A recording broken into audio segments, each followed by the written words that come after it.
ये क्वेश्चन करते हैं।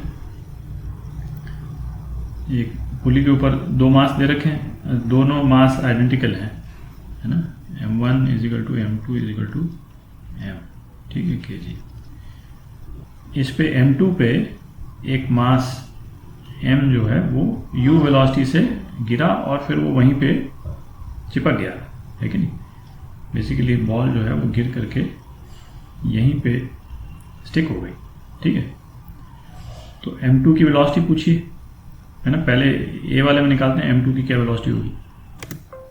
अच्छा, इसमें एक चीज़ देखें, सी यदि ऐसा कोई सिचुएशन होती कि ये मास m है और ये दूसरा भी मास m है और ये u वेलोसिटी से जाके और यदि इससे सपोज इस वाले m से चिपक जाता, ठीक है, तो फाइनल वेलोसिटी क्या होती। जैसे इनिशियल मोमेंटम ये है और फाइनल वेलोसिटी यदि चिपक गया तो m प्लस m vf, तो फाइनल वेलोसिटी ये हो जाती, u/2 हो जाती, ठीक है, दिख रहा है।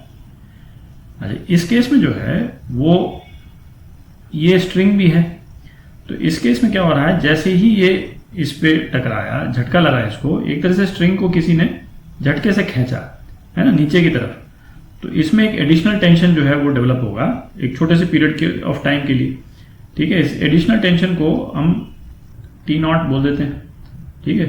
अच्छा, ये एडिशनल टेंशन जो है वो इस m2 को भी ऊपर खींचेगा और इस m1 को भी ऊपर खींचेगा, ठीक है, और ये रहेगा एक छोटे से पीरियड के लिए, है कि नहीं। तो ये T0 dt पीरियड के लिए रहेगा और ये इम्पल्स क्रिएट करेगा T0 dt, ठीक है, m1 पे भी और m2 पे भी।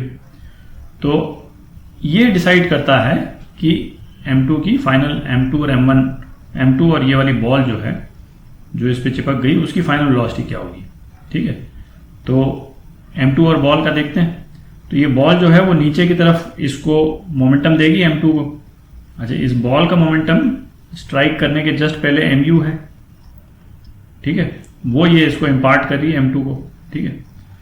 तो mu माइनस t dt, ये क्या हो जाएगा, बॉल का मास m प्लस m2 का मास वो भी m इंटू vf, ठीक है। यदि ये स्ट्रिंग नहीं होती तो ये t dt नहीं होता, फिर तो यही सिचुएशन हो जाती जो अपन ने यहाँ पे की, है ना, फिर तो ये सिचुएशन हो जाती। पर ये t dt के कारण जो है वो vf ये नहीं हो पा रहा, ठीक है। अच्छा, अब m1 का देखते हैं। तो m1 में क्या है, t dt, ये m1 का मास जो m है और vf, ठीक है। तो ये यहाँ पे m1 का मास मैंने लिया, यहाँ पे एक्चुअली ये m2 का मास प्लस ये बॉल का मास mb ये है और ये एक्चुअली m1 का मास है जो कि m है, ठीक है। तो इन दोनों इक्वेशन को ऐड कर लें तो vf कितना आ जाता है, u/3 आ जाता है, ठीक है। तो इस केस में तो vf u/3 है जो a पार्ट हो गया, ठीक है। अब b पार्ट करते हैं। b पार्ट, अच्छा, b पार्ट में क्या है, यहाँ पे स्प्रिंग लगी हुई है। तो स्प्रिंग जो है वो इम्पल्स नहीं दे सकती, ठीक है। जैसे स्ट्रिंग जो थी वो सडनली टाइट होकर के इम्पल्स दे सकती थी, ये स्प्रिंग जो है एक तरह से रबर बैंड टाइप का हो गया, ये इम्पल्स नहीं दे सकता है, ठीक है। तो ये इस तरफ ऊपर की तरफ कोई भी इम्पल्स फोर्स नहीं देगा। जैसे स्ट्रिंग ने इम्पल्स दिया था, t dt दिया था, है ना, वैसा कोई ये नहीं देगा। कोई भी सडन चेंज इन टेंशन जो है ये स्प्रिंग होने नहीं देगी।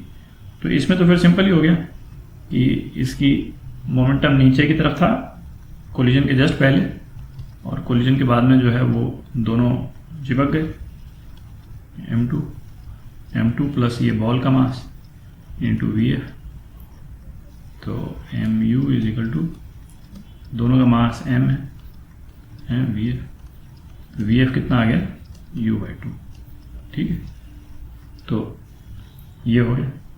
तो ये डिफरेंस है दोनों में, है कि नहीं, नोट करने लायक है।